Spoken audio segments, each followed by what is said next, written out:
క్రీస్తు సర్వశక్తి కలిగిన ఉన్నతమైన నామములో ఎవ్రీడే విత్ జీసస్ అనే కార్యక్రమాన్ని వీక్షిస్తున్న మా క్రైస్తవ కుటుంబాలందరికీ మా హృదయపూర్వక ధన్యవాదాలు. మరొక లేఖన భాగాన్ని ఉదయకాల సమయంలో ధ్యానం చేసుకుందాం.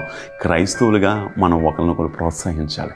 క్రైస్తవులుగా ఎవరైనా దిగజారిపోతున్నప్పుడు చేయి పట్టుకుని లేవనెత్తడానికి మనం ఉపయోగపడాలి వాళ్ళ జీవితాల్లో. క్రైస్తవులుగా మనం ఎదుటివాడిని కించపరచడము, ఎదుటివాడి యొక్క బలహీనతలను ఎత్తి చూపెట్టడము, ఎదుటివాడి యొక్క పాపాన్ని ప్రజలకు తెలియజేయడము కాదు, మనం వాడి దగ్గరికి వెళ్ళి వాడిని ప్రోత్సహించాలి, వాడిని బలపరచాలి. ప్రభు నిన్ను క్షమిస్తాడు, నువ్వు రిపెంటెన్స్లోకి రా అని చెప్పగలిగితే అది నిజమైన క్రైస్తవి. అందుకే అపోస్తులైన పౌలు దశల యొక్క సంఘానికి రాస్తూ ఈ విధంగా రాస్తాడు. మొదటి దశలోనిక 1వ అధ్యాయము 5వ అధ్యాయం, మొదటి దశలోనిక 5వ అధ్యాయం 11వ వచనం ఒకసారి ధ్యానం చేసుకుందాం ప్రియులారా. కాబట్టి మీరు చేయనట్టుగానే ఒకరినొకడు ఆదరించి ఒకని కొరకు ఒకడు క్షేమాభివృద్ధి కలుగు చేయుడి. చూడండి, ఆదరించాలి, ఒకరినొకడు క్షేమాభివృద్ధి కలుగు చేయడానికి. ఈరోజు మన మాటలు ఆదరించాలి, మన క్రియలు ఆదరించాలి. సంఘంలో ఎవరైనా బలహీనంగా ఉన్నారా? పాస్టర్ గారు కాదు. అందుకని ఒక దైవ సేవకుడు అంటాడు, కాపరి గొర్రెలను కంటాట, గొర్రెలే గొర్రెలను కంటాడు. కాపరి మంచిగా పోషిస్తాడు, భోజనం ఎక్కడ దొరుకుతుందో లేకపోతే ఎక్కడ సేద తీర్చబడుతుందో.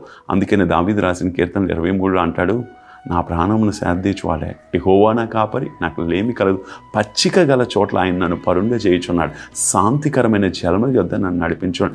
గాఢాంధకారపు లోయల్లో నేను సంచరించినను ఏ అపాయం. ఎందుకు అంటే అది కాపరి చేసే పని. కానీ గొర్రెలు ఏం చేయాలి? గొర్రెలను కనాలి. ఈరోజు నీ సంఘంలో ఒక విశ్వాసి దిగజారిపోతున్నప్పుడు పాస్టర్ గారు వచ్చి ప్రోత్సహించే నువ్వు ఒకరినొకరు ప్రోత్సహించాలి, ఒకరినొకరు ఆదరించుకోవాలి. ఒకరికొకరు మనము ఉన్నతంగా గర్వం పరంగా ఉండడానికి ఇష్టపడాలి. ఈరోజు ఇవన్నీ చేయగలిగితేనే నిజంగా చెప్తున్నాను, ఒకరినొకరు రెస్పెక్ట్ చేసుకోగలుగుతున్నామా, ఒకరినొకరు ఆదరించుకోగలుగుతున్నామా, ఒకరినొకరు ప్రోత్సహించుకున్నా. నీ భర్త, నీ భార్య, లేకపోతే నువ్వు, నీ పిల్లలు, నీ కుటుంబాన్ని, ఇంట్లో యజమానిగా భర్త భార్యను ప్రోత్సహించాలి, భార్య భర్తను ప్రోత్సహించాలి, పిల్లలు తల్లిదండ్రులని, తల్లిదండ్రులు పిల్లలు. ఎప్పుడైతే ఈ ఆత్మీయమైన వాతావరణం కుటుంబంలో ఉంటుందో తప్పనిసరిగా కుటుంబాన్ని దేవుడు దీవిస్తాడు ప్రియులారా. అందుకే అపోస్తులైన పౌలు అంటాడు, ఒకప్పుడు మీరు ప్రోత్సహించుకోండి, ఇప్పుడు కూడా మీరు ఆదరించి ఒకరినొకడు క్షేమాభివృద్ధి కలుగులాగిన ప్రోత్సహించుకోండి. ఈరోజు గుర్తుంచుకో, ఎవరైనా దిగజారిపోతున్నప్పుడు భుజం తట్టి లేవనెత్తు, ఎవరైనా నలిగిపోతున్నప్పుడు వాళ్ళని ఆదరించు, ఎవరైనా దేవునికి దూరం అయిపోతే వాళ్ళతో వ్యక్తిగతంగా మాట్లాడి ప్రభు సన్నిధికి తీసుకురా. ఈరోజు మర్చిపోతున్నామేమో, దేవునికి అసాధ్యమైనది ఏదీ లేదు ప్రియులారా. ఆయనకి సమస్తం సాధ్యమే. నువ్వు ఒక్క అడుగు వేయు, ఈ వ్యక్తి గురించి లేకపోతే ఈ యొక్క కుటుంబాన్ని ఎలాగైనా ప్రభా కట్టు అని నువ్వు ప్రార్థన చేసి వాళ్ళకి ఆదరణతో కూడిన మాటలు చెప్తే తప్పనిసరిగా దేవుడు సహాయం చేస్తాడు ప్రియులు. కళ్ళు మూసుకో, ఒక మంచి నిర్ణయం తీసుకొని ప్రార్థన చేద్దాం.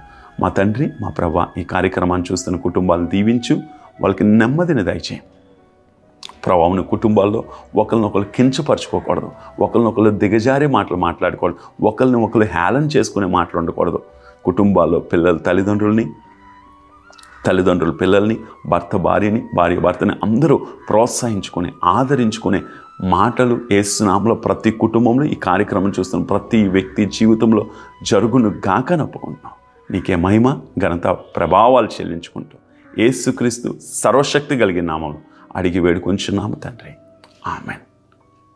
God bless you. దేవుడు మనందరిని దీవించును గాక.